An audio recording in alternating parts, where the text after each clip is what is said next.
Good evening, everybody. Welcome to Not Another Rangers podcast. It's the end of the season, and it's only 5 weeks to pre-season.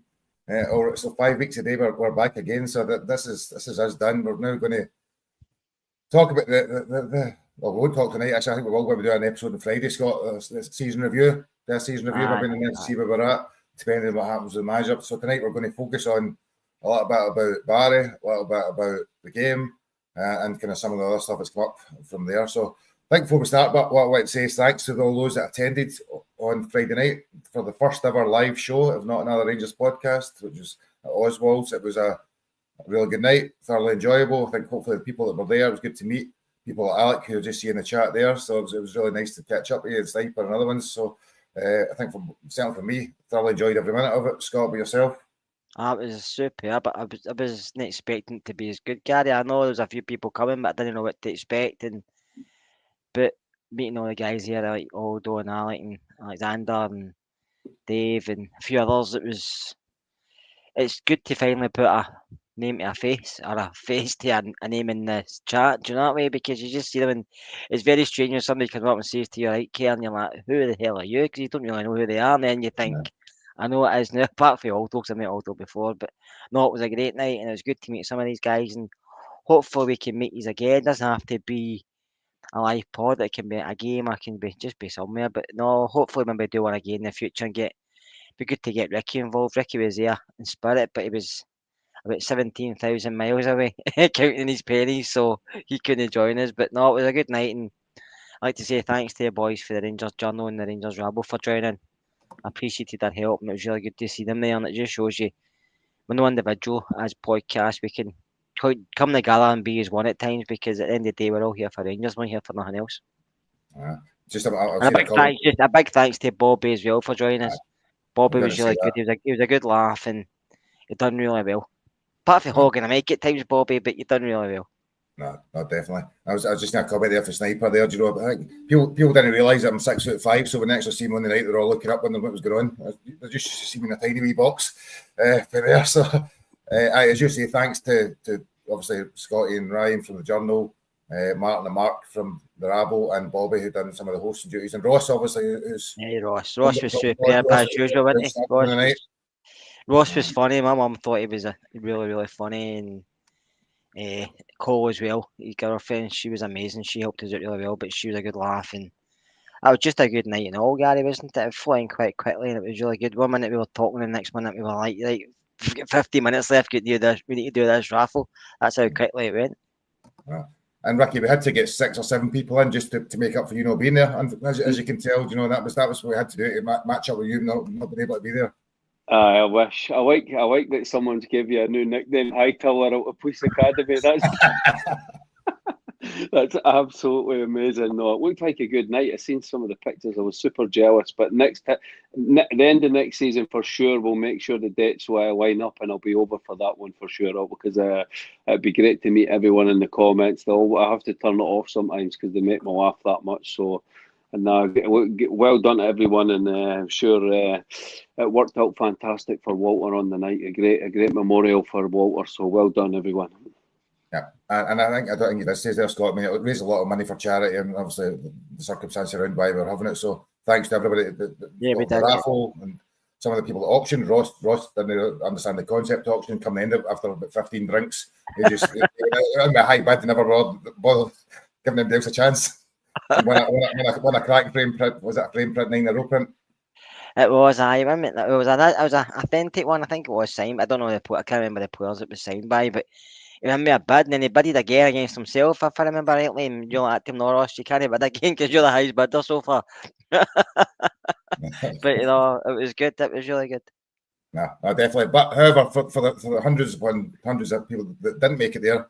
You're here to listen to the pod. You're here to watch us on these wee tiny boxes. So we will talk tonight a little bit about the kind of main things. And it's funny because these Friday night and Monday night, there's been so much happens already. There seems to be every week.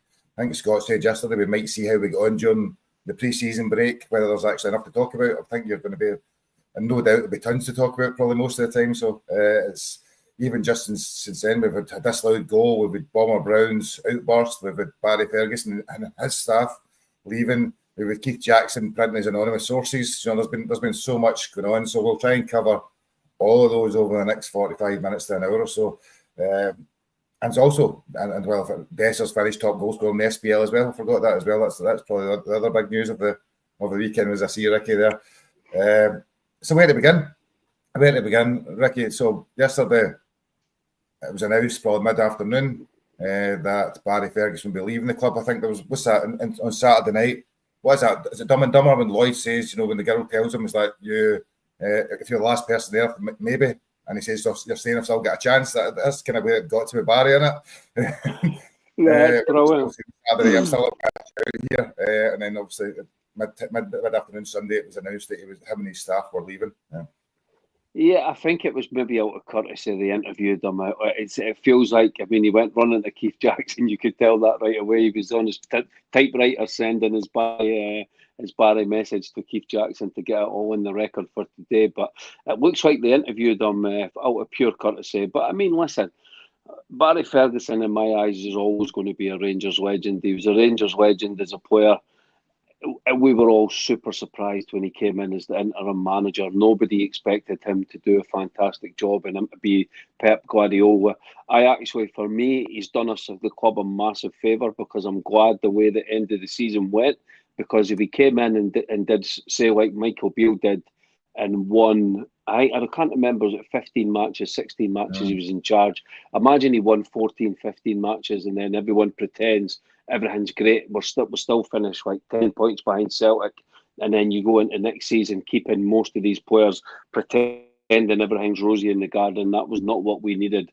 Now the reality is laid bare in front of the Americans. I'm hearing that Andrew Kavanagh's heavily involved behind the scenes. I know that it's Kevin Felwell and Vincent that's been doing the interviews for the manager's job. But well done to Ferguson. He stepped up when the club needed him. McCann, McGregor, and Billy Dodds. Well, you can't. I'm not going to sit here and pull out the machine gun and say, "Oh, he was terrible. He was this. He was that." It's a waste of time. Look, the players are the ones that have got to take responsibility. He stood up when the club needed him. Thank you very much, Barry Ferguson. You'll always be a legend as a player. You'll always be a Rangers legend. You're on that list of people that actually deserve to be on that board. So we move on. We've got lots to talk about tonight. Like you said, it's been an absolute crazy 3 days. So we move on and wish Barry Ferguson all the best. And he's still, like you said, he's still hanging on to it. He's not going to be an ambassador anymore. He's going to get another job. So I don't know if he's going to be Broxy Bear or Broxy Bear's bird, or God knows what he's going to be doing. But it'll be interesting to see what happens in the next few weeks. Do you think, I was thinking about there, one of the good things I suppose that people wouldn't necessarily see is the fact that we took on an interim manager rather than the previous couple of years when we brought in a manager mid-season or partway through the season.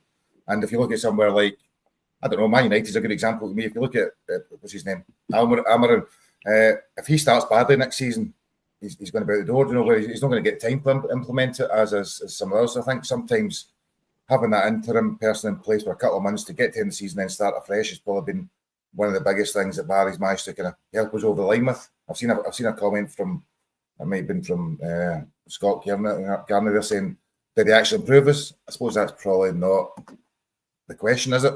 To be honest with you, Gary, I don't blame Ferguson and his team for anything. They came in when they were asked because it was a shit show, basically. And they come on and had to go, but he came in and he tried to talk to him a different way. Granted, they stuck with some of the favourites that Clement had. They stuck with kind of the same kind of system at times, and he played the same ones that let the last few managers down as well. But he tried to treat them as players, and then he tried to give them the bollockings that they needed. And he came out and said, especially after Kilmarnock, the players have mentality, they can turn that around. And we went to Celtic Park and won, but these are the same guys who lost against Queen's Park earlier in the season. These are the same guys who lost to St Mirren a few times, who have lost to Hibs at home. And so Barry tried tough love and it never worked. So I do feel sorry from that respect. And he's just shown to me, yeah, his record was, I think he won 4, lost 4 and drew 4, didn't he? Maybe 5, something like 1-5, maybe for drew 4, something like that. So, listen, I know his stats, he's one of the worst, but he was only there for a short period of time. Listen, he tried, we played well at times. the one over in Turkey, one away, but it was a whole form was really, really poor into the last two fixtures. But the players, for me, never helped him. Some did. He's improved one or two.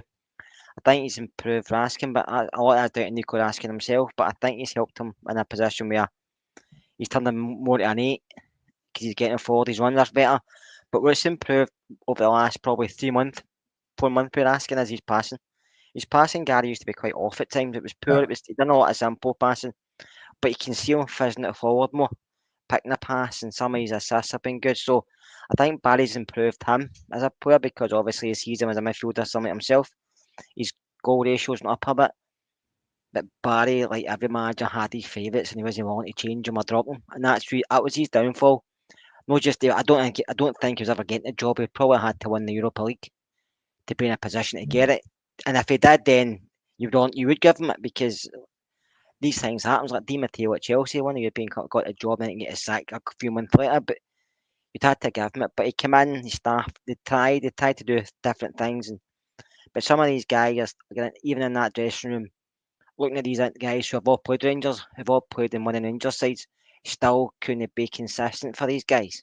That's guaranteed they weren't experienced managers, granted they had these faults. They all did because they weren't experienced guys, but Clement was experienced, Gio was experienced, and they've done the same things under them. So I just hope and pray when a new manager comes in, he's given time, but he's also given a budget and he's given a license to bin a lot of these players because if he doesn't, we end up under the same bus as the last few. No, do you know, I was just, when I was thinking about saying there, do you know, his win record was 36%? I can't remember off the top of my head. I think you said that, Ricky, yesterday. But then that's one of those statistics that's always hard to judge because I'm pretty sure, if I remember rightly, Michael Beale's win rate is better than any of the last. Better for a number of managers over the last, better than Gerrard's, better than Van Bronckhorst and so forth. So it's always a little bit sketchy to pick out the win record, I think. I suppose your reflections then, I mean, how Barry did over the 3 months, Ricky? I mean, there was we had that great week in Turkey when, I mean, that was an unbelievable. That was probably, for me, our best performance of the season was Fenerbahce away. And I'll give him his due. Dessers was unplayable that night. He was the catalyst for the performance. Mourinho couldn't believe what he was watching, the way that he played. And then we went and beat Celtic a few days after, and everyone was on. I mean, what a week he gave us that week. It was incredible. And we managed to see the Fenerbahce result through and get that over the line. So that was the high of the high. But I mean, after that, you could see that it was starting to wear off the players with the shouting at the players and just, you know, the players get sick of that when you're just, it's like you see a crazy mum in a supermarket with her kid and just bawling and shouting at them, and you can just tell the kid's just switched off years ago. And that's what the players, I think, started to do with Ferguson. And that's nothing against him, because these players, they do that to all managers. Like Kerr's hit the nail on the head. If another manager comes in and Tavernier's the captain, and it's not just Tavernier, it runs right through the squad of players. We need a complete reset and a refresh 100%, or whoever comes in, it'll go exactly the same way. And if a new manager comes in and he keeps these players, there'll be no sympathy for the new manager. Right away, the fans will be on the thingy's back. So it was up and down with Ferguson. We had some good comebacks, and even the comebacks, fans were getting sick of it because we kept going 2-0 down. And we were playing basketball and everything. By the time we beat Dundee, it was great at the time, that last-minute goals. But fans are like, Jesus Christ, can we not go back to a 2-0, a 3-0, and just have some control in a football match again? So it was pretty much what you would probably have expected when he came in. We all wanted it to work. He looked great. He spoke amazing in the media. He was really good. He surprised a lot of us with how good he was in the media. But on the training pitch, and the reality of what you saw in the park, he probably took us backwards from where Clement had us, and that was some doing, because we were so poor to watch under Clement. But it didn't get any better under Ferguson. I can't remember the last time I actually watched the Rangers and enjoyed the 90 minutes where we actually played and controlled a match and dominated and defended well. You're probably going back to Gerrard, to be honest, the 55 season, because for years it's just been absolutely shocking. So we need to see that again with the new manager. So for me, if I was giving him marks, I would probably give Ferguson a very generous 6 out of 10, which would be very, very generous. Yeah. Coming to you on that, Scott, so before I ask you about your reflections of his 3 months and tenure, you talked about him improving Raskin. I suppose when I was thinking about it, the one thing I have seen look quite good is Raskin, Diamandi and Bar, and all three of them probably improved to an extent. The midfield did look good, but we lost 2 goals every game at least. Yeah, So I think the problem in midfield is we're not getting enough goals from midway of the park. And that's one of my things about Deal, because I think Deal's has got the skill set to score more, but he doesn't for whatever reason. Raskin's starting to put him in the net. He's really good at corners for some reason. I don't think people mark him just because he's size. Gary's not your size, so people think he's not a threat, but he is. And Connor Barron's had a run of games, and he's get back into a kind of groove where he's doing the simple stuff well. He's winning the ball back and giving it to others, which is what he's been told to come in and do. I'm more like, think maybe Barry is. Yeah, Barry came in and they thought, like you said, Gary, his first interview, I'll be here for 3 months and then go on holiday. But the longer the game went, and then one in Europe and maybe one in at Celtic Park, he's thinking, I'm going to prove him wrong here. I'm going to try and get this job. And I don't know if that's what made him play all the same players constantly. I try to play strongest 11. He didn't really give other guys a chance, like Bailey Rice, no many minutes, Curtis, no many minutes. I get man out in and out the side, Danilo, hardly any time. He seemed to stick with the same ones. Let's say, like, we're putting the come on as well. So I don't know why he done that. Only he could tell us. Maybe he's saying, well, the squad's not strong enough, so I'm going with who I think is the strongest. But I think that was one of his bits, his downfall. He did care going to try and change it, which is, it was difficult considering we look at that squad of players we've got at Ibrox, and I mean, if we were asked to pick our strongest 11, we were asked that question the other night about keeping 5 players, and everybody struggled, if you remember rightly. So it's like he's probably banging his head against a brick wall at times, and I feel sorry for him that way. But he did come in and take charge, and he came in and took us to the end of the season, and that's all he was. That's basically what he was asked to do. Him and his team weren't really asked to do anymore, and that was a remit. And the way he gets the thanks. Listen, I've seen different things saying that there's people at Ibrox still like him and stuff like that. But I wouldn't bring him back into coaching staff. I think if you do that in any way, that's undermining a new manager straight away. I think that. So I think Barry has to keep his ambassador role, go back to Go Radio. But to me, if Barry wanted the Rangers job, really wanted it, if I was him, I would go out and manage somewhere else to prove you wrong, to say, here's what you're missing. Because I think he could get a job in the SPL just on the back of what he's done. I think there's clubs that would give him a chance because he's named up, because of what he's done here in the 3 months, and because I think he can manage Rangers or something. Do you think he could manage a team like Mark? I don't. I think the way he is as an individual, he's probably his ego and his arrogance and his belief that people need to be at a certain level.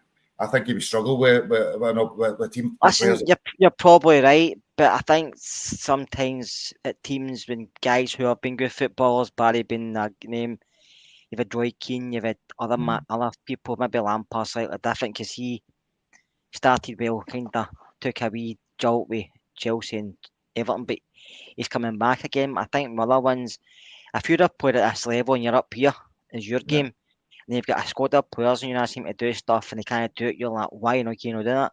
I could do it when I played, but that's different because you were a good player. Some of these guys aren't going to hit your level ever. Doesn't matter how many times you ask them. So I think that was a bit of it, and I think a lot of now, if you look at a lot of managers nowadays, a lot of them have played the game at a high level, have not played the game at all. I think that's maybe the way football is going. That's why we maybe like with Ancelotti. He's never played. He said himself he wasn't really good enough, so he wanted to be a coach and study the game. So Mourinho never played. Wenger wasn't that great. So I'm just going to say I think he's done well enough. But for me, he was never in the running for the job. I know he got interviewed his head, but he was never in the running. You can never be. We need somebody to come in,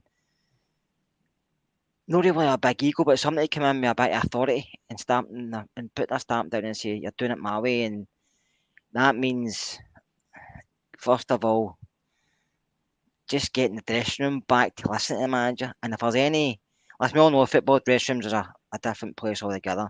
And there's cliques in them, and there's players that they follow, players that they don't follow. And if that's the case, then that has to change as well. And to me, if you want to start afresh with Rangers this season, especially with the owners coming in and try to move the club forward, you have to start with a new captain. And I know we didn't go on about, but you have to.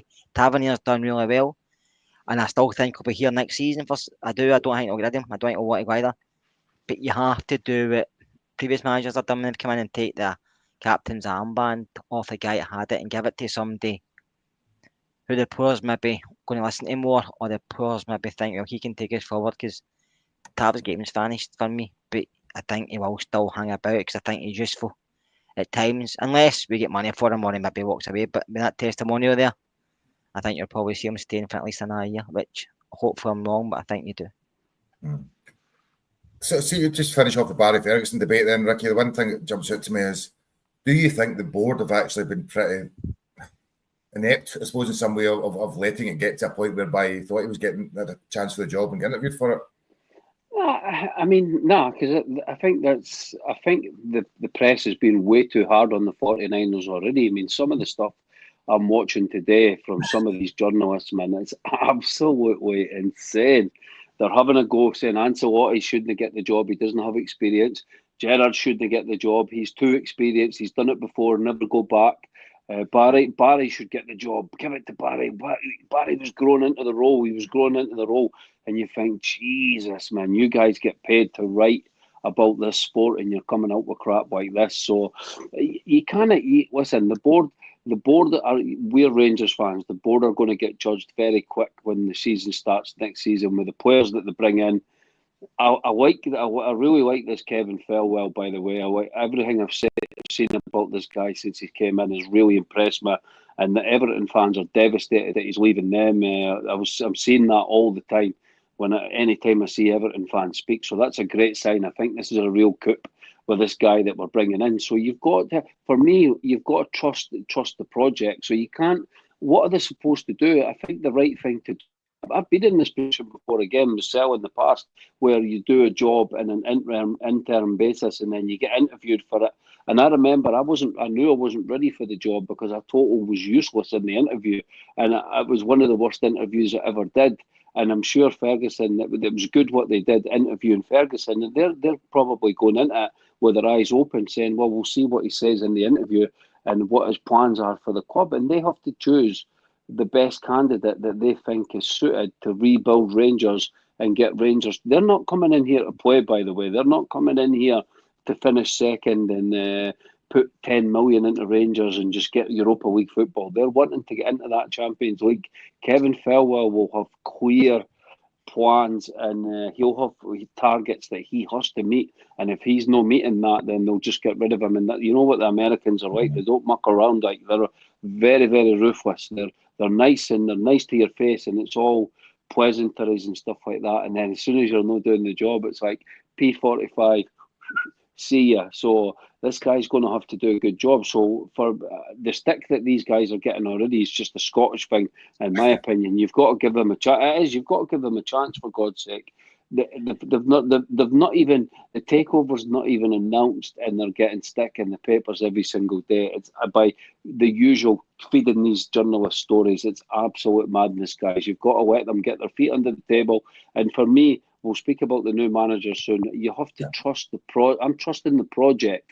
It's everyone's getting excited about, oh, it's Ancelotti, it's Gerrard, it's this person. It's not just the manager. The manager has to become a small piece of a good working jigsaw. Well, that's what Celtic have got. They've got a jigsaw that works with every piece in position, and that's how they're dominating us. Ours is all the jigsaws. None of the pieces fit with our jigsaw. It's an absolute mess, and that's what we need to. It's not, the rebuild is not just the manager. The rebuild is the full football club from the top all the way to the bottom. That's what we need to happen. Yeah, no, I'd agree with Rick. I think a lot of time people just seem to think a manager comes in, that changes it all. That's all it is, and life moves on. But you're working for a huge organisation that needs a whole lot of component parts for it to work well. We'll cover a wee bit about the games. Then they were not masses because at the end of the day, it's an end of season game, but there's some big contentious points to cover within it. I think, I suppose, just looking at the team, Danilo came in, Cass and Virgil came in, which I'm going to very briefly ask you about Cass and Virgil.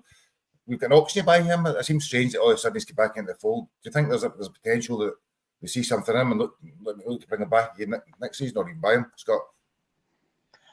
Depends what Thirlwell and the new gaffer wants in it. But if it's not that much, Gary, I like to look him. But he's had injuries in the past and we've made that mistake. But I don't know how much it is. Do you know how much it is? Is it a lot? Is it? I can't remember. I don't think it was ever announced how much the option was for. It was pretty quiet. Was it, Ricky? You're going to come in there?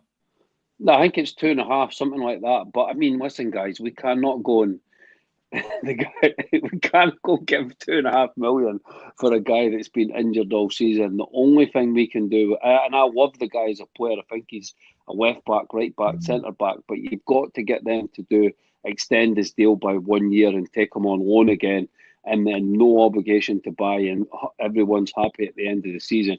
There's no way we can just go and pay the money for the guy. He's had 2 ACLs, I think, already, and he's 2 or 3 ACL injuries already. The guy's a kid, man. It's too much of a risk. So it's Cherny, you were spending 5 million on him. He's had 2 Well, ACLs. at the time, I was 7 million. 7 million. No, that's a no because those buggers don't sell me. They'll be getting bigger money somewhere else. No, I would take Cherny back. So the first goal we scored after 6 minutes, assist from Raskin, as you say, he's added that to his game. I can't remember if it's 10 or 11 assists he's got this season. The essence was actually a fantastic finish. It probably didn't get the credit it deserved for the touch and kind of hooked in the back of it. 1-0 up, playing really well, all going swimmingly. It was a good finish, Gary. He took it well. I mean, he's missed easier chances, hasn't he? But he took that really well and he kept it low and he put it past the keeper. It was a great finish. And cemented his top goal scorer in the SPL, I think, in the season. Ricky's got a signed 40 in his office. I'll come to these both because we want to talk about the most contentious part, right? This is the bit that's obviously grabbed our attention. There's 3 elements to it. I suppose there's the goal that wasn't given. There's the fact that VAR then didn't see it, and then there's Bomber Brown. But so we might pick up each of them individually, I suppose. So Raskin goes through. I think keeper gets a touch the ball rolls into what looks like the net, and for some reason the linesman. But we forget now because of we forget linesmen have got a job to do, or assistant referee. We assume that they don't count it anymore. They should be seeing that. He's standing there. He doesn't see it. And then Hibs run out the park, score straight away. And we all, I don't know if we're all watching, we're assuming that it's going to be pulled back and the goal given to Rangers. The linesman was not to play. It was a yard behind the player, so he couldn't see it hit the net. And listen, it hit the side net. Even I seen it in that grainy picture. And that was a poor picture that was coming through. But I seen it and I was wondering why he didn't call it. And then the play was on and on and on. And it's like, why is the play still going on? And I thought when he pulled it back, when Kieran Bowie scored, which is a good finish by him, by the way, but I thought when he stopped it and thought, but I thought he's going to call a goal here for us, but he never. I don't understand why, and that's a problem, Gary. It's not just Scottish football in the whole. VAR's poor. VAR's poor in general, but in Scottish football, it's worse than anywhere else because we don't get enough cameras to even look across lines, and we don't get any goal line technology because the clubs just have to pay for it themselves, and they probably won't be willing to put in $100 each because some of them probably can't afford it. It's just a shit show, and listen, it was a goal at the end of the day. If that happened to the other side, it's a goal. I don't care what anybody says. That's a problem with Scotland. People don't want to, it's when it full circle, they don't want to give us stuff because they think, well, if I don't have to give it to Rangers, VAR won't intervene and that'll help me out because they're scared to make gears or something, and in case they get criticised, bombarded. That we complain about Walshy stuff. I mean, they complained about, I can't remember who it was now, is it Muir? I can't remember who it was they complained about. But did they not get a sack? Did they not get fined after they come with it one game? Yeah, how many times did Nick Walsh screwed up? Not just with us, but a few times us, but with other sides as well, didn't he, the other week? So it's a total shit show. And as for John Brown, listen, I know you can't go on Club TV and say that, but Rangers made a statement today backing him, which I'm actually quite happy they did, because after the shit statement they made about the TIFO, I thought they're not going to back John Brown, but they actually did. And he's spot on. Listen, people might say he's whistling in the wind or whatever, but he's actually spot on. And the problem is, I know there's a lot of Rangers fans there saying, I don't want to act like that, I don't want to do this, I don't want to do that. But it works. So, why no? Why do we not start saying stuff like this? Because it's actually worked. It's worked for them over the last God how many years, documentaries and everything else brought out, and then people start to believe it. Because if you say something often enough, people believe you. And that's what they've done. So now you look at how many penalties we've had this season compared to them, how many bookings we've had, not just us, but other teams compared to them, they're top of the league because if I'm not saying that they've been the best side, right? Granted, they won that many games, they've been the best side, but officiated, they're getting away with so much compared to everybody else because referees don't want to make a mistake against them, or it has to be 100% and I'll not call it because they're scared of retribution. Whereas anybody else's free game apart from us, it's like I can't call that against Rangers. And this all comes for the penalty Rangers everybody's talking about. One year we had a lot of penalties and people were saying, oh, Tavernier only scores penalties. Now, for a team who attacks as much as we do, yes, we've been poor this season, but we put the ball in the box a lot. We're always in the box. To have that, to not have that, not a lot of penalties this season, is scandalous because there's been games we should have penalties, and even with VAR's help, it still no gave us it. Well, there's a game So John Brown has correct. It's corruption, and Rangers have to do something better than putting a statement out. They have to actually start challenging because see if they don't, it'll continue and it'll continue. And I don't want to listen to Willie Collum in 3 weeks' time. His VAR show saying I apologise because that's total bullshit. Get it right. I don't fucking get it right at all. Just get better referees in. And as for Nick Walsh, he should be working on Asda or something because he's not a good enough referee. No, and Rick, I'm going to come to you. So I've got two questions, right? Because I'm confused with this, right? So I've watched that Wally Collum show every month because I think it's quite interesting just to see how. I apologise, but the Maeda one and the Curtis one, when the ball went out of play, he said the goal line technology doesn't work for the sides. But I assume the way they didn't, so that the way it was explained was that it was goal line technology that worked for the actual goal, but not for the actual. No, what happened was they had the option. They went when they brought in VAR. They went down to England, and it was on Sky today. They tried to see everything that was in England and the full package, how many cameras they could get away with, and they chose the tin pot option, and they chose to not have a goal detection system. I think it's called, right, with a watch. That's the one that everyone assumed that they have, right. But what they said in Scotland is for the amount of situations you get where the ball's over the line, we're going to use VAR because VAR is good enough to never get these decisions wrong. You'll have the odd one that's like that goal detection system's amazing. It's like sometimes you see, and it's like one kind of battery with it. Yeah, 1 millimeter over the line, and you're like, holy smokes, man! How can you see that? You know. But anyway, listen. I mean, I thought they covered it really well on Sky today. I don't know the footballer that used to play for Liverpool. Yeah, he was with a guy in the Bird. Stephen Warnock. Stephen Warnock, yeah.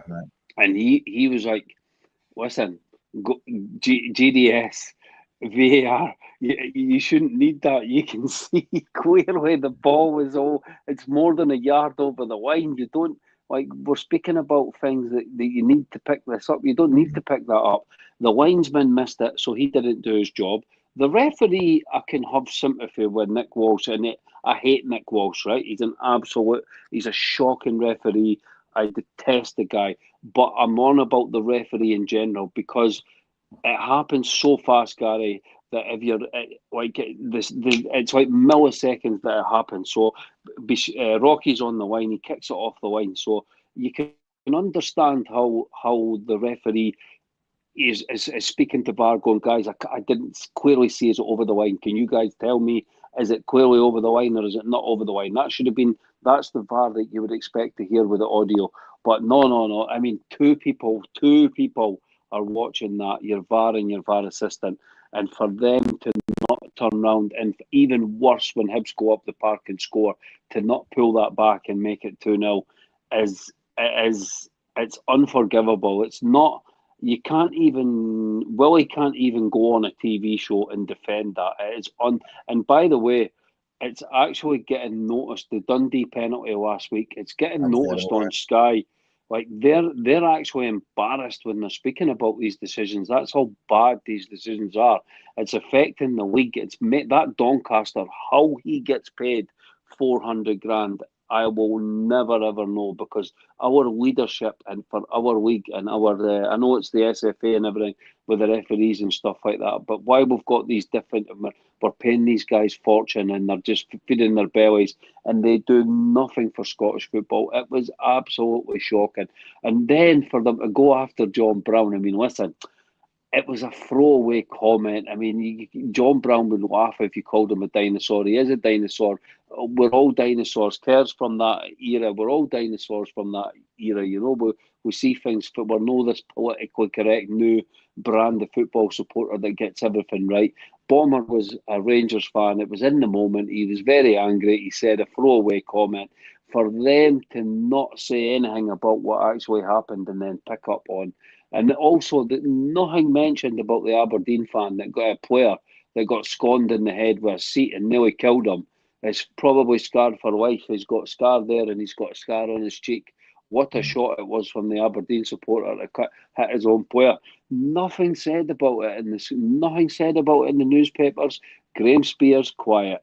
Bill Leckie, quiet. And Rangers, as I said in the group chat, are getting dragged into all these incidents have happened. Is it Scottish football hates itself to death, and until we get over that problem, our league is always going to be. But this stuff when it's on TV is making our league look even more tin pot than what the outside. We love our league. I love Scottish football. I love the way that the games are and everything. But from people looking on the outside, when they see the state of these decisions, they're thinking, Jesus, what's going on in that league? So we need to get it sorted out for next season. For me, if you're forget Willie Collum, man. He shouldn't be speaking for 2 years. He should be sorting out these referees. If you're not going to pay the money and make VAR better with proper cameras to cover all the lines, surely you can have 4 cameras that cover Jesus Christ, mate. It's a football pitch, it's a rectangle. You can have 4. It's not difficult to have 4 cameras to cover the line, surely, in this day and age. Jesus. And if we're not going to improve VAR, and I don't even think you need to spend more money, but if we're not going to improve it and have goal detection system and actually bring it up to a certain standard, then just stick it in the bin, because it's not worth sticking with. I think Sweden and a few other countries have got rid of it. It's not worth sticking unless you're going to spend mega money and make it actually workable, which we're really struggling to do.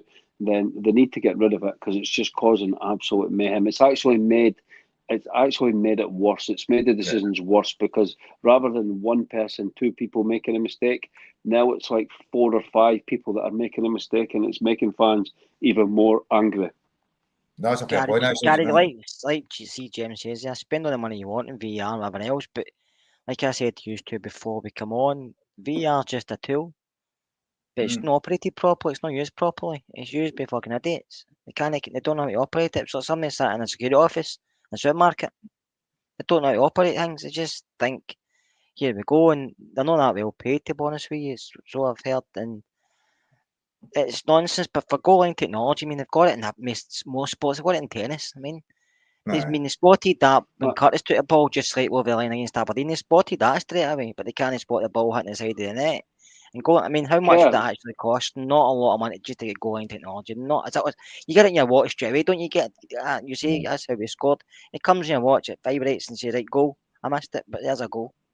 It's not hard. Why are they using like, we don't have enough referees to actually referee on the pitch? So why are they actually using referees that are actually should be on the pitch being the referee? There's only 1 or 2, Ricky. The rest of the people in the VAR office are just people who are. But that's the way it should be. Been taught how to use it. Keep them anonymous. Keep them in. We don't even need to know who they are. We just do an eye test. Do an eye test and make sure they're football people that know the rules, and then try that. Try and at least improve it, Kerry. This is the problem I have with Scottish football. We keep doing the same thing season after season. Now we're going to have more plastic pitches next season in the top flight. We're going to continue with exactly the same VAR, the same amount of money put in it, no goal line technology. It was only Rangers the decisions were against, so we don't need to change anything. Celtic will have the most, the least amount, the most penalties, the least amount of red cards. For fouls committed, the less yellow cards. I mean, there's no way that that's coincidence that they're the top of every single metric. Celtic are the top of getting favours in this league. It's absolutely shocking. And listen, we're shite. We've not even been in a title race for the last 3 seasons, so I'm not sitting here pretending the referees are at fault, because we're not even in a position where refs can influence the league or anything like that. We're that bad. But it has to be sorted out for the sake of the league, because it's not just us. Dundee could have been relegated because of Nick Walsh's decision a few days ago. Luckily, little Wild Cameron, who we'll speak about a little bit before the end of the show, what a little player he is. He got Dundee out of a hole. But that's Didn't help Tony Docherty, did it? No, I mean, that was a shocking decision today. But it's like, come on, guys, but that's how bad these decisions are. It's not just against us. That's how bad these decisions are. Like, Nick Walsh gives that on the park when the boy heads it from less than a yard away, and then VAR looks at it, two people on VAR, and uphold the decision. It's crazy.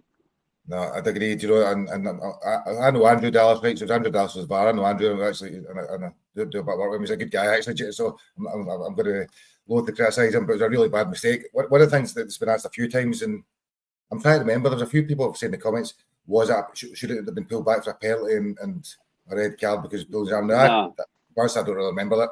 In that sense, I remember them all kind of pushing each other, but not enough to. He was pulling his arm, but I say it wasn't the greatest picture, and I was too busy moaning about, because it was showed you back, busy moaning about the goal. But listen, it could have been. Sometimes you get them, sometimes you don't. But at the end of the day, it was a goal no matter what.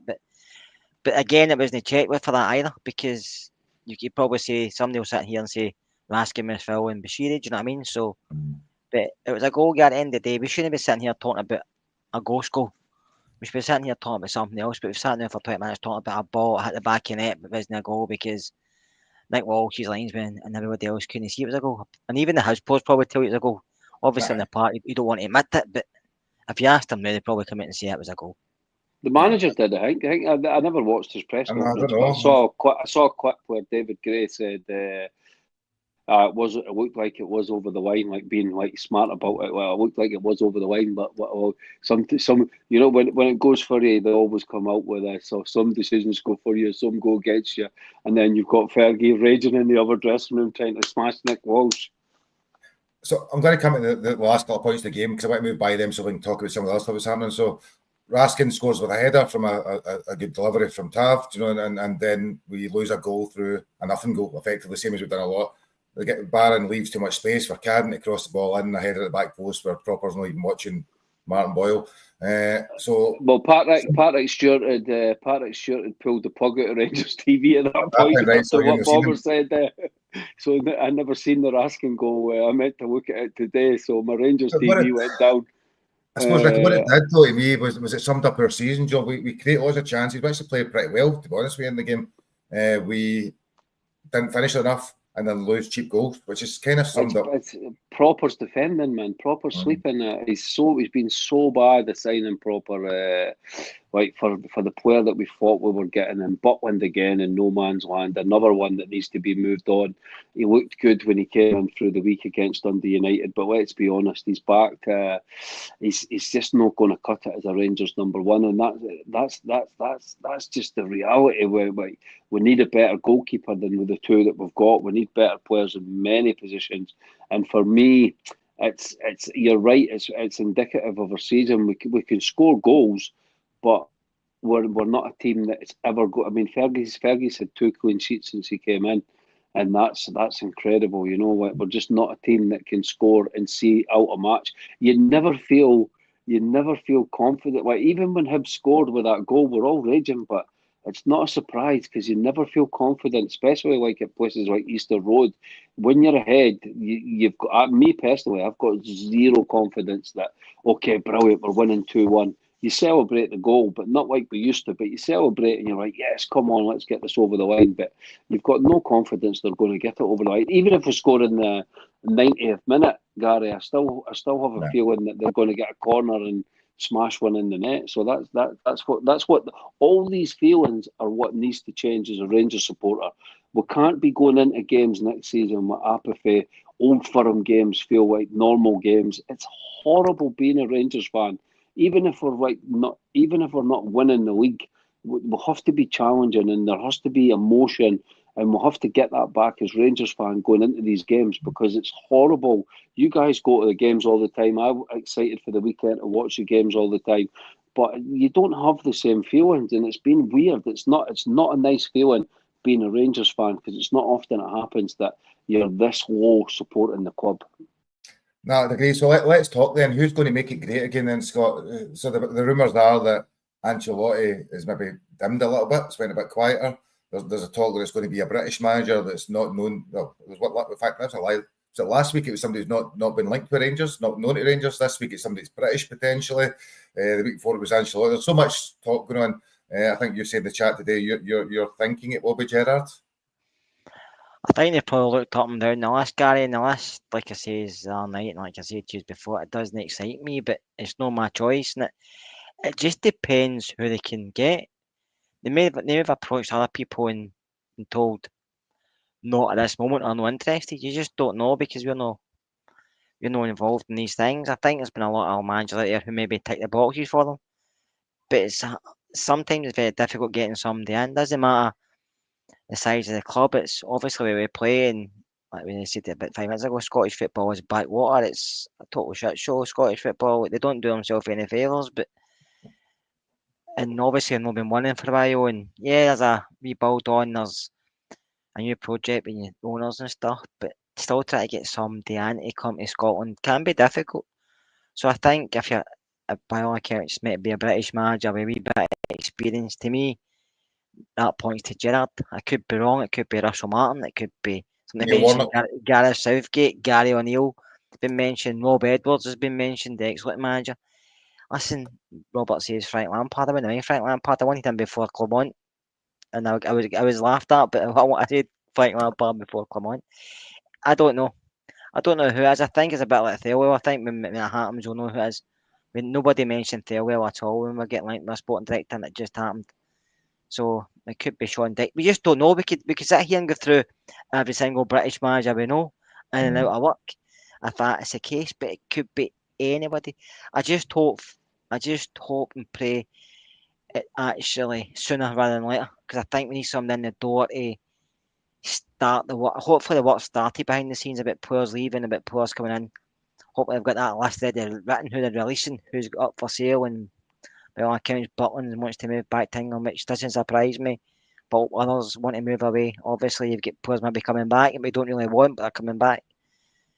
But it has to be done, because you said, Gary, about 5 minutes ago, it's not long till pre-season starts. And it's not going to all be done in 1 or 2 windows. We're going to need time, we're going to need patience. But like I said, if we can see a new guy coming in and you can see progress moving forward as a club, not just him, but as a club, the team moving forward, you can see, I mean, Gerrard first came in after that cup final we lost. You seen bats in it and you thought yourself, I quite like what I'm seeing here. I can see us improving. And we did. So I want to see that again, but I've not seen that recently. You see glimpses, don't you? And then you think, that looks alright. And then the following week, the following couple of games, couple of long balls, and we're getting beat or we're drawn, and you think, this is back to the same shit we've seen already. So, whoever it is going to need time and patience. Will I get it? I don't know. We're all fans, we're all fickle. He loses his first game and he loses the first Old Firm game, we're on his back. That's the way football is. He wins the 2 games, he's the next best thing since sliced bread. It's just been a fan. We're desperate for success. We've been starved, but I'm including myself here. We'll maybe have to be patient. But I think it all depends who the name is, because you could pick anybody, but it's not going to please everybody. Because everybody's got different opinions. We all want different people. We want managers that tick this box or that box. So it doesn't matter who comes in. There's going to be some people or some fans just say, "No, he's not good enough," even before the season starts. Yeah, and we've said many times, you're never going to know who it's going to be. I suppose the question then, Ricky, because we could go round in circles, talk about a million different managers it could be and could not be, is how quickly we need to have somebody in place. So the takeover's not going to happen for another 3-4 weeks, allegedly. Or we were saying middle of June, I think, wasn't it? So, but do we need a manager in before then, that date, and get started work? Well, to be honest, I think that it's pretty clear that they did the same as what they did with Leeds for me anyway. I think looking at I mean, there's a lot of clickbait out there and it's quite annoying when you see all the stuff that's been going on, but it looks sort of to me like they had a look at Ancelotti and they really liked the look at Ancelotti, a young European coach, excellent reputation. All the European journalists are raving about him, saying he's ready to go on his own and it's going to be a good coup. And interesting to see how he gets on his first job. All the dinosaurs in Scotland, he's got no experience, he's absolutely rubbish. To me, it looks like they've had a bite at that, and he's sort of been a bit slow and a little bit lukewarm if he's thinking about it. He's going to go to Rio with his dad, and they've sort of went, well, nah, we need an answer, and he's sort of like, he's thinking about it, but he's not committed enough for them to go, he's the man for the project. And it looks to me like they've swung back to Gerrard, the same as what they did at Leeds. It lines up with what they did with Fark. If you think about, well, Leeds, Fark was the proven manager, record championship points twice. So they interviewed about 15 managers, and then they went with Fark because he had a proven record. And they probably like the look of Gerrard. He's a massive name in America, gives their project a lot of eyes worldwide on the project. He's already proven he can win a league title with Rangers. And I mean, listen, I've got no problem with fans having an opinion whether they think it's going to be great or they think it's going to be shite, it's going to be this, it's going to be that. I don't have any problem with that. I'm excited about Gerrard coming back because, like I said earlier, I'm excited about the project as a whole. I think what I heard today was that he's been promised, if he is coming back, he's been promised that he's getting to pick his own coaching team, and also reassurances about he's going to have the budget that he's told them. Look, we're miles behind Celtic again. And what you will say about Gerrard with Rodgers is he like Ferguson did, when he'll put the brown brogues on and he'll turn up to the piggery and he'll be like, right boys, let's go, because for all what you say about Gerrard when he came in, and I don't understand why people always want to point out, oh, he only won 5 and 6 trophies and all that. Man, he stopped them winning 9 in a row, and he had, by the time he left Rangers, we were beating Celtic all the time. After we scored that goal with Jack, it was unbelievable what he did, turning round Old Firm games very, very fast, and he never feared going against them. Listen, the only problem is he had great players in that team that were took for granted. Your Stephen Davises, your McGregor in the goals, Rangers legends. He's not going to have that when he comes in this time. The cupboard's going to be bare when he opens that door at the training ground. So if it is Gerrard, I'm all behind it. But it's going to be very interesting. I mean, what Scott's saying, I'm saying he's first choice. What I'm saying is that's my opinion, and what I'm seeing tonight, even before I came on this pod, they're reporting it in the Daily Mail. I mean, they could just be running with the story because they don't want to be left behind. But there's bookies stop taking bets on it, and that can be. There's a lot of starting to get a lot of traction from people for it not to be smoke, and the dates and the times are starting to line up as well. So Fergie was obviously told when he was interviewed. Apparently, he spoke to Craig Moore and told Craig Moore it's going to be a British manager with experience that knows the league and stuff like that. So again, that's all starting to line up. So it looks like it is going to be Gerrard, and if it is, fell well, bit of money, let's get behind the project. It's good to see the Daily Record getting so many exclusives now over the last 24 hours. That's a bonus. I wonder where that's came from. So, as somebody said in the chat there, that it's now in the reporting Daily Record that it's breaking news is that Gerrard is a preferred choice, apparently. So we will see where that goes. I think it's probably going to happen over the next week. So we'll see where we're at. Why pick up a few other bits and pieces before we finish tonight? Just very quickly, in some of them. Roof played 10 minutes this season and now been released by Derby. Are you surprised, MD? Wild I'm surprised he plays 10 minutes. He had the cheek to do an interview about Rangers, going on about the stress, and he loved it because it was so so difficult to play for this club, but I loved it because you had to win every week and stuff like that, and people were just absolutely kenning him in the comments, going, "You were always injured, you were this." And a great player on his day, but he's made of glass, man. And listen, the good thing about Roof is we got rid of Roof and replaced him with six other. He's like a gremlin at the training ground, man. They must have dropped water on him, and then there's 6 of them appeared. Now we've got six Roofs in our squad. So Paul's just put up a comment there, so I'm going to come to that because that's not Roof's been and gone old news. He did what we'll say about Roof is that one season, 55 season, he stayed fit for a lot of it and scored a lot of goals. So that's we can always thank for that. So both of you, I mean, I don't know enough a lot about Lyle Cameron. I see he scored 13 goals and 11 assists in the season. He's I'm being told he's a Scotty Arfield type player, I think was the suggestion. Are you excited by this signing? Yeah, Gary, I think he'll give us something we maybe lack at times. I think he can be good for us. It's good to see he's bringing a Scottish lad. as well. Somebody for our own league and knows the league, because that's what we're missing at times, especially in some games where you're only plays with Dundee, and it will be maybe taking a few games to adjust, because it took Conor Barron that at times, because you're playing the Rangers strip, it's totally different from playing the Dundee strip. Pressure wise, the way you get refereed, and just the way other teams play against you, up against you, so you get a lot of space when you run into the box, because that's what happens when you're playing with Dundee and stuff like that. People don't set up their low block as much as maybe do against us, so finding that space, maybe I have to adjust sometimes, but I think it's an exciting sign. I think the boy's got a lot of potential, got a lot of talent. He played under 21 football and scored for Scotland as well, so I think it's a great signing overall, especially it's not going to cost us any money, so I think it's a very, very, very, very good signing, and it's hopefully we can maybe sign one or two others for the Scottish League, because I think that's where we have to go sometimes. It's not always good out and buying players for 4, 5, 6 million. Sometimes it doesn't work, but signing somebody for like that, I heard his interview and he seemed quite excited about coming. He praised Dundee for all the help and obviously improved him as a player, but now the next step he's making. And I hope the Dundee fans wish him well, unlike the other teams' fans that criticise the player when they move to us. I hope Dundee fans wish him well, and listen, I think he'll come in. I think he will help us improve. But it's good to see a Scottish lad come into the side and for the same league, because I think we're missing that, Gary. We're missing players. Paul mentioned Mulligan and Penrice. Yeah, they'd be good signing as well, I have to say. Because I think sometimes, he's been okay at times, but he's been awful at times. Whereas you maybe rather have Mulligan out, full back, or Penrice, because they know the league, they can settle in more. Yeah, maybe European football is a bit more out of depth, but domestically we have to get back on it, and sometimes buying players for your own league can help that, because there's a lot of good players in Scotland we need to take a chance with. And the good thing about him, Gary, is he plays.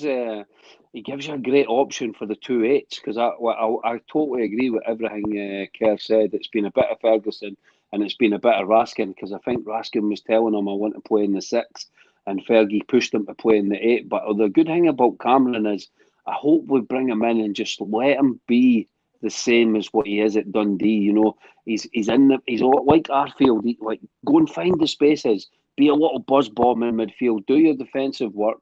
You're playing as the 2-8s. I think I'm a Barron fan. I like Conor Barron, but I think we need better in that number 6 position, like someone that actually dictates the play and stuff like that. And if we can find that player, if Rice can become that player, because he's a little bit more breaks the lines with his passing and stuff like that. And then you've got Cameron and Raskin ahead of they two. But we need to get Raskin on a new deal as well. Like, we can't be keeping Raskin with 2 years on his contract. We went through that 100 times. But they two together really excites me, because I still think Diamante's got a lot of work to do to actually work in Scotland the way that he plays. He's brilliant in Europe.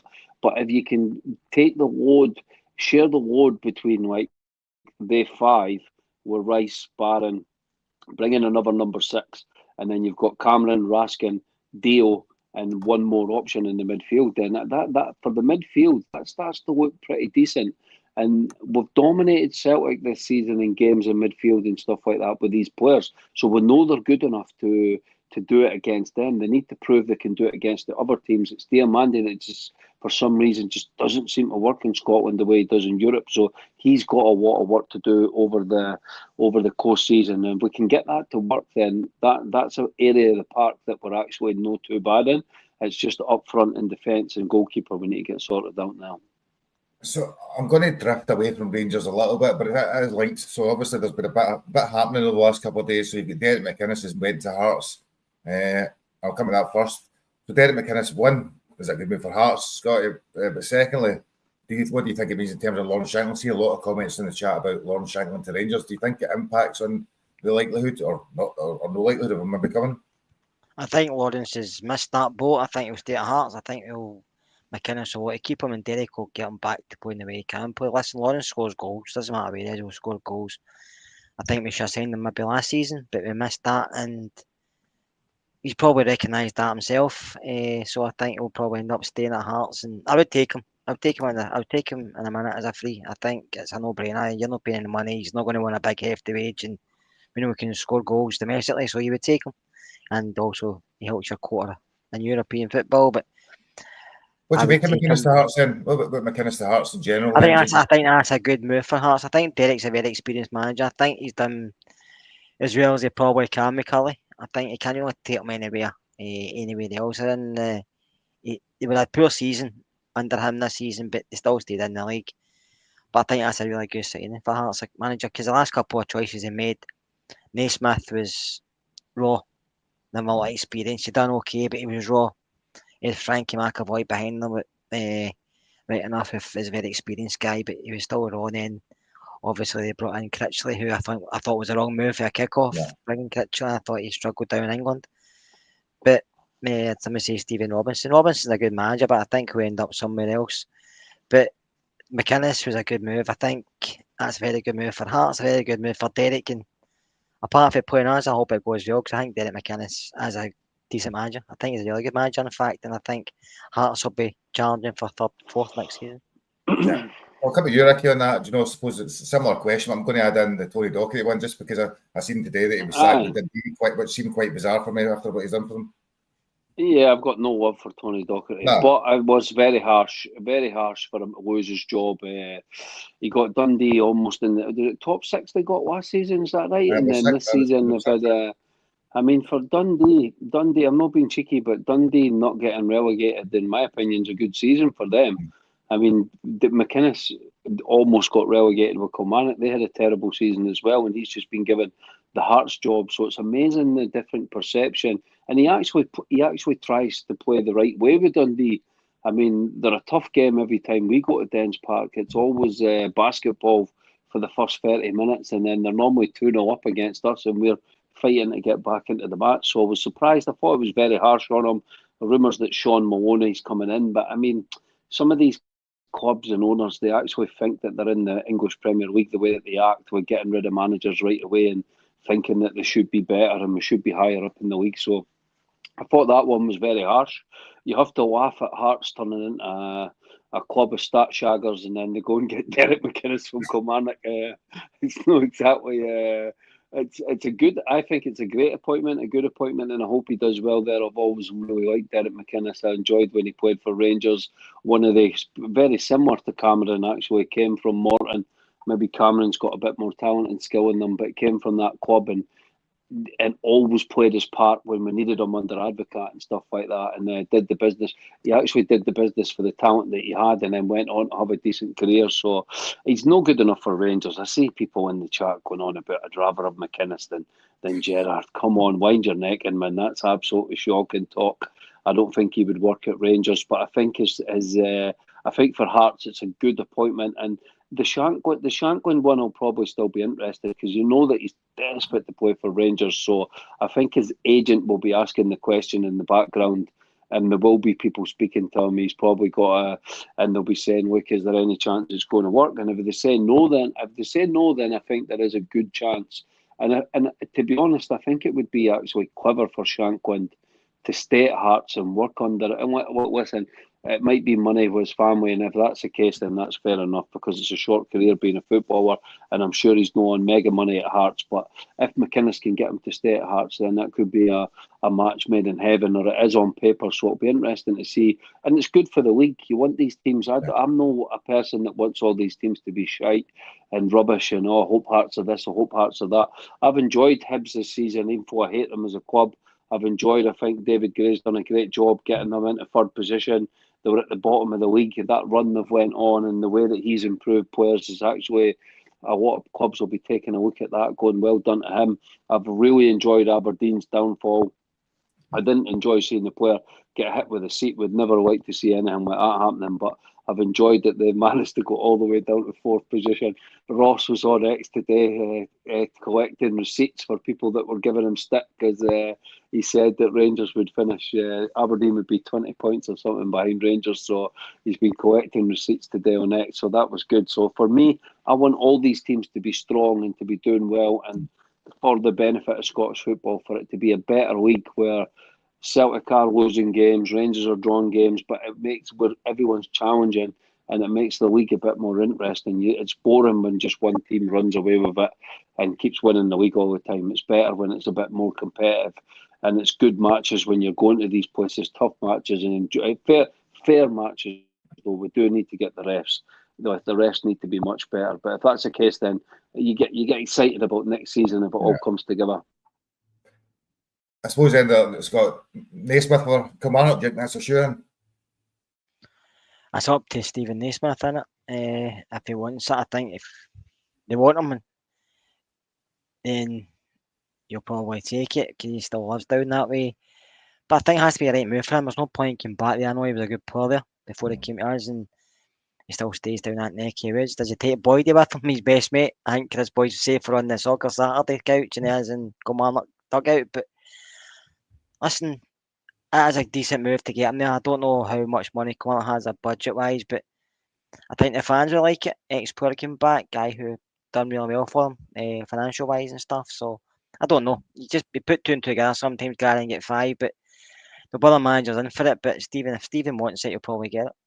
Yeah, and let's finish with back to Rangers point. So I was at the Rangers women game yesterday. Went for the second time in third year. They blew the league at Ibrox. 6,000 fans there. Really good crowd. 6,000 fans. And I don't know if he's watched the game, but the Rangers were really poor. Offered very little.